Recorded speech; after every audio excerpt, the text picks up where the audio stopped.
referred them to us, and Well, how do they choose the people that come to the client and clean up the client? How did that? Google. A lot of times they Google. They just go. So it's a random. They just. They like you type in, blood cleanup or whatever, or type in bio cleanup, and then Google will now obviously, just like in your business, referral, word of mouth is better. It's king, right? Right. And so for me, I go down to the police departments, trying to partner with real estate agents, and talking to realtor companies and say, hey, I'm here, this is what I do. And a lot of times they're like, well, I don't know if we'll ever need you, but if you do, we're here. And so property management companies. We also deal with another aspect is we do hoarding. So hoarding has become it's really a mental health issue. A lot of people think that people are just like, oh, they're just messy. No. People that deal with hoarding is a real mental health issue. And so working with them closely, with the families, trying to get them to understand, like, hey, this needs to be, a clean out. And for some people, it's simple and it's easy. And there's other ones where it has overtaken their life. Like they can't even walk into a room. There's not even a path anymore. Yeah. And so, those are the type of things that we deal with. So you guys actually go and clean it out, all that hoarding stuff? Really? All of it. Yeah. That's part of your bit. Okay, good to know. Yeah, I didn't realize you guys offer that service. No, absolutely. Yeah, we do that as well. You must got a big trailer or a truck or something. Well, we do have a big trailer, or use dumpsters. But yes, what we do, depending on the job scale, some of it, like I'm going to be doing a job next week where we're going to go do some stuff, and we can get that all in our trailer. Got it. But on some of the bigger ones, no, we got to rent. We got to rent the big dumpsters. And so I'm curious, what's the worst scene you had to go into clean up, like the most disturbing, most messiest? Well, it wasn't necessarily like the blood or the bio stuff. The worst one, which is we just submitted a bid on a job. They had us come out here. There was a home here in Fresno where, and I struggle with understanding, like, obviously there's some mental health issues with it, right? But there was probably about a good 2 inches of cat feces on the floors. What? I mean, caked. Urine everywhere, trash everywhere. And they're living there. And then when you go into the bathroom, there's toilet paper, feces, human feces, and that's a tough job. It's tough, and I'm, we're taking pictures and stuff like, because we got to take the pictures so that we can submit the quotes, and then because we got to have like the before, then we take pictures during so that we can show our progress, and then at the end when it's completely done, we show the pictures of everything cleaned up. Yeah. But that one, I mean, they had already started trying to clean it themselves. There was 7 big bags. And I go, what's in those bags over there? He's like, oh, that's all cat shit. And I was like, oh my gosh. Why in the bag? Because he had they were already cleaning it. Oh my gosh. I go, wait a minute. All on the floor. I go, so you cleaned it already and there's still this much on here? And they were like, yes.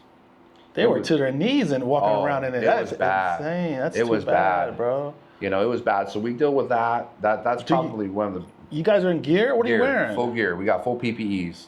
Okay. We got full suits, booties, gloves, masks, everything. We've got the full headgear. You know what I mean? The only things that we don't do, we're not like hazmat, so we don't have like the oxygen, or anything like that. But it's got the filters, right? So but it's definitely a thing, and that we would like to do, and like I said, our primary target areas is like law enforcement, right? But a lot of times they struggle with getting us and using us because they're not allowed to make recommendations. So I've gone into real estate and going to these meetings, which is how I met you. Yeah. And so, I went to a real estate financial thing, and to be honest with you, I was kind of intrigued myself about it. I was like, real estate. Yeah. I go, you guys make this look easy.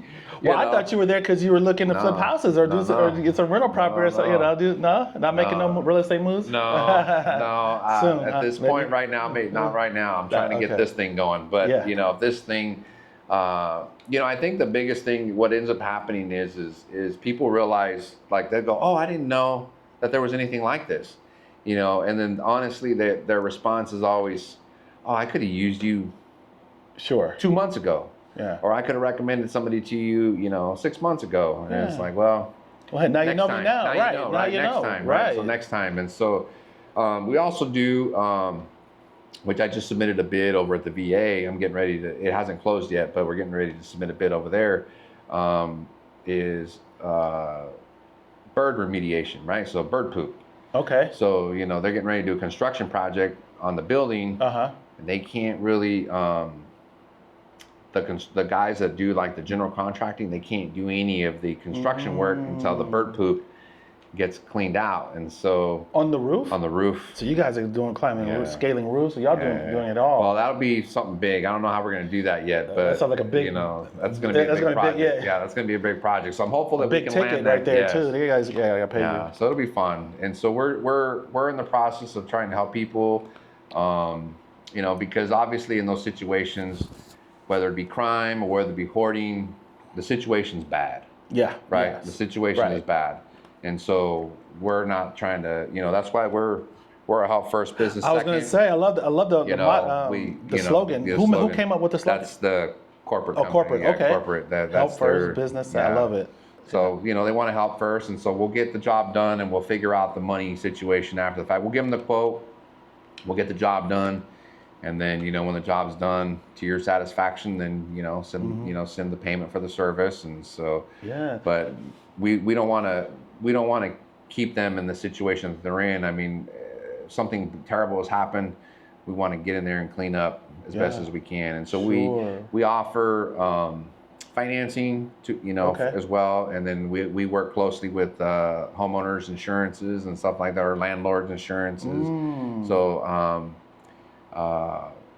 there was a job that I missed. There was a Dollar Tree. I was out on a cruise, which I don't really take too many vacations, but when I was out on a cruise, you're enjoying yourself. I was enjoying myself. Was it Mexican, Bahamas? Which one? Yeah, we went to Mexico, went to Ensenada. Okay, Ensenada. Yeah. So was it Cabo too? Or? Yeah. Oh no, we didn't go that far. We stopped off in Ensenada and came back. So we did some parasailing and rode some horses, and so it was a good time. Food was good. Man, I love cruises. Yeah, it's good. I'm due for one. Are you? Yeah, I'm due for one. Yeah. Right now. So we enjoyed it. It was our first one, and so we definitely decided we want to do some more. It was fun. It was a good time. It's fascinating how when you're walking on the ship, you just like, I can't believe this is on the ship. Like, it feels like the mall, and then you got the casinos. You got everything on. It's crazy how big it is. Yeah, it was a good time. Yeah. And then there was even places on the third day we're like, oh, we didn't even know this was over here. Yeah. A lot to explore. Really cool. So it's so we had a company that worked for the Dollar Tree. They called while I was over there, and they had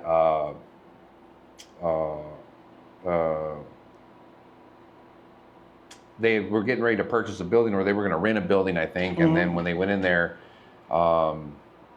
it was overran with like homeless people and stuff like that. And so it was a job that I would love to have had, but it just didn't end up happening. But do you have employees, or is it? I do. I have 4 right now on staff, and then me, so we count as 5. And so so you hired these guys. Yeah.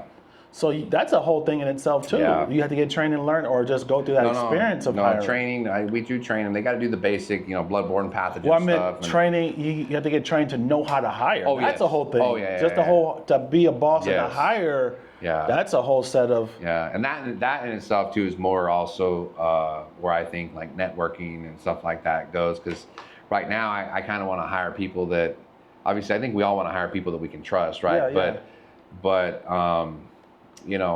because of the way our job is, we're kind of on call. You're not really, we are 24/7, so we get a call in the middle of the night.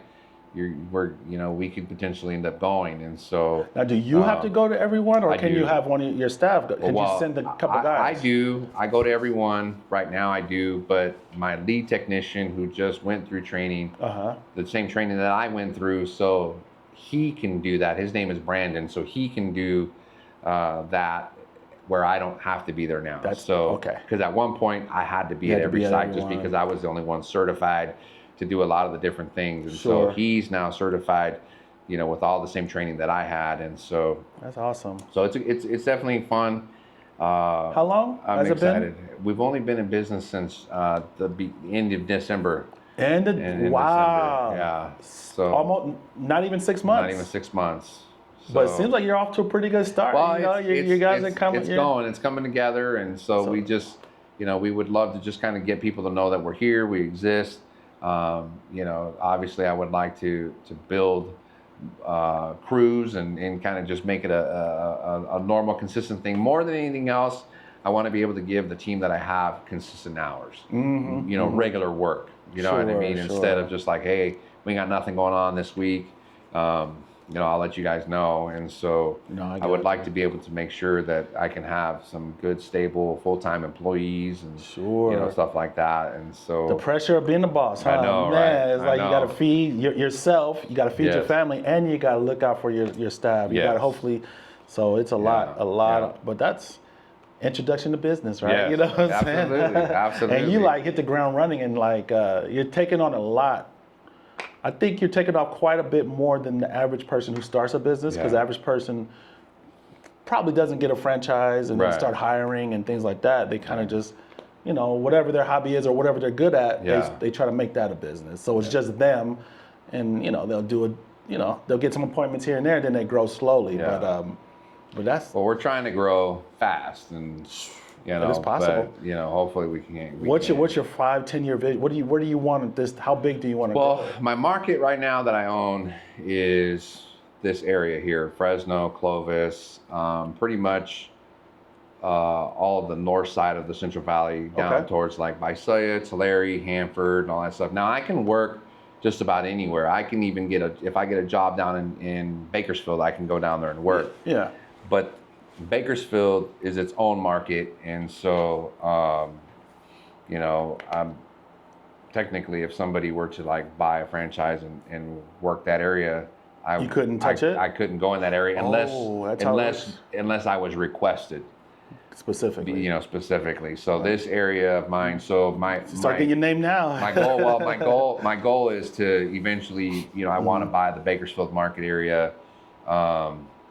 That way I can own the market from this area all the way down to Bakersfield. So does a company and corporate, do they send you, how do people find you, or do they send you leads or people to that? How do they designate the area? The area, you buy the zip codes. So what does that mean? You're able to. Well, as far as the leads are concerned, no, that's me. That's me. Okay. That's me being here with you, trying to get my name out. That's me going out. So are they?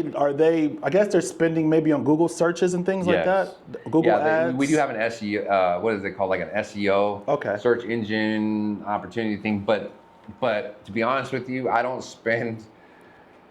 have enough capital to be spending, $3,000 a month on doesn't make sense. Google stuff. So I do have a website. It's out there.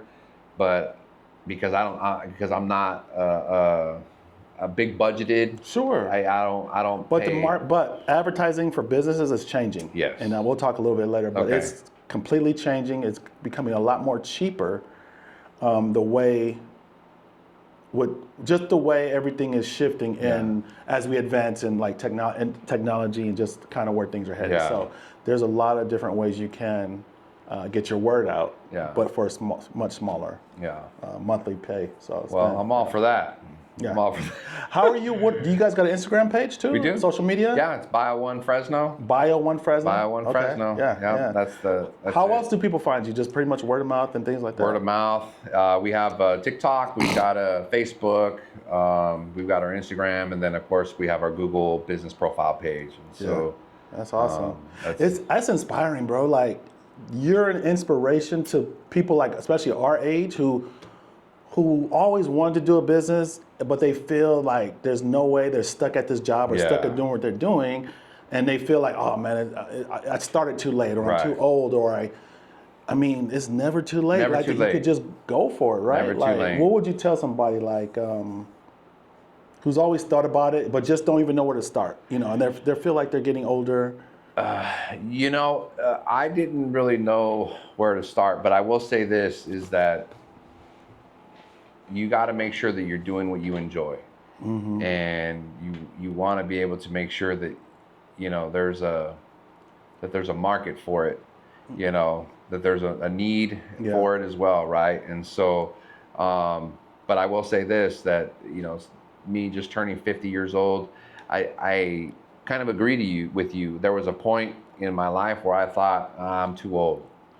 I'm too old to be starting a business. I'm too old to be doing it. And to be honest with you, I just got to the point where I just said, you know what, I'm just going to do it. I'm tired of working for everybody else, having bosses telling me what to do, when I can and when I can't do it.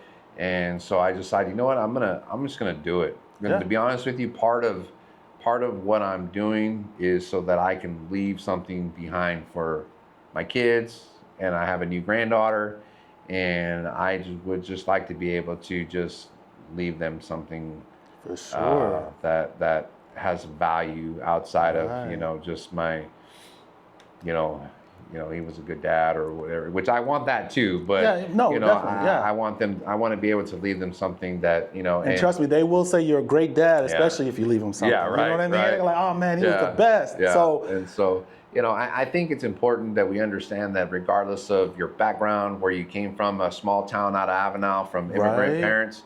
Immigrant parents. We didn't even get into that. My dad is, he was born and raised in Mexico. He made his way over here, when he was about 15, 16 years old, and started working in the fields, and and he was tough.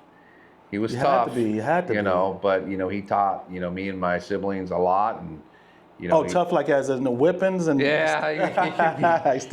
could be tough. You know what I mean? Back in those days, our parents were killing us. He was tough. But he taught us a lot, and he showed us that hard work. Because it's funny. I like telling this story. My dad used to come home. This is a story that my mom told me. That he would come home, and he would complain that he knew more than the bosses, and that they didn't know anything. And now, but he didn't get a chance to speak his mind because he didn't speak English. And so my mom told him, well, then learn English. And so at that point, that's the reason why we stopped speaking Spanish in the house, so that he could learn English. And he ended up learning English, and he ended up becoming like a foreman and supervisors, and kind of started to be, not the boss, but he was, he was, in charge of crews and stuff like that. And so, I look at it as, if you have a passion and if there's something that you want to do, and if you're willing to do it right for the right reasons, I say do it. I say do it. And to be honest with you, being this late in life, I mean, you can look at it's how you look at it. It could be early. Yeah. Because they say Colonel Sanders didn't find KFC until like 70 something. Yeah. Well, and that's the same. You know thing. what I mean? Yes. So absolutely. What are we talking, like 50? Yeah. You could start building, like a business could be super successful within 10 years. Yes. Or at least on that trajectory within 10 years. Absolutely. So by the time you're 65, 15 years, man, you could have a booming business. Yes. Right? And just, you could probably retire from work or just do that part-time, and you have a huge crew. You got crews everywhere. And you guys are just That's what I would like. Now you're doing really big business. Yes, so it could, there's time. That way I can run it and just let the crews do it all, and I just organize everything. The crews are doing it while you're on cruises. Yes. You know what I mean? Exactly. You're in the Bahamas. You're you're overseas. You're hanging out. So it's my wish that your peers, your real estate folks, and if you guys ever have a need or desire, you show up to a house or a property that you want to flip, or that you realize, like, oh my God, this place is a mess. Oh, it's a mess. Yeah. And not just a traditional junk removal company. Not to take anything away from those guys. Those guys do a job, and they're out there working too. But we offer a little bit more than just the junk removal. We can do like I said, we do meth and fentanyl decontamination. So if you got a home that used to be a cookhouse and stuff like that, or overran with with homeless people, or just feces in the restrooms. I just had a thought for you, brother. You probably thought about it, but I'm gonna just give it to you because I thought about it. You ever partner with those? Try to partner with the junk removal guys, the companies? I've not. have not. Think about it, because they're going into these homes. Yeah.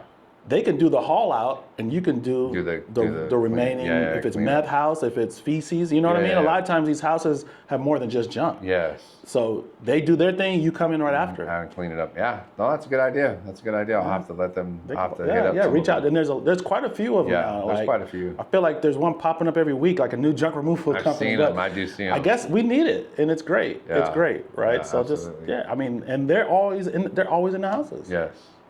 Always. Yeah. Always. Well, I appreciate you, man. Yeah, man. It's been a pleasure, man. My man Tony. Hey, how can people reach you again on Instagram?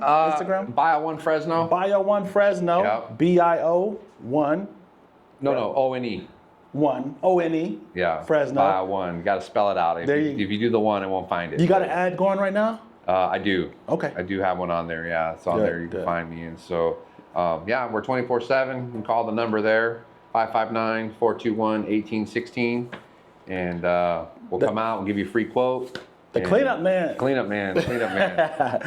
Thank you, brother. Thank you, my pleasure, my man. Heat speakers. Oh, and this is for you, my brother. I'm gonna sign this for you. It's a copy of Downloads from God. It's a book, part 2 of it's a inspirational book, inspirational quotes, inspired by biblical principles. So there you go. Absolutely.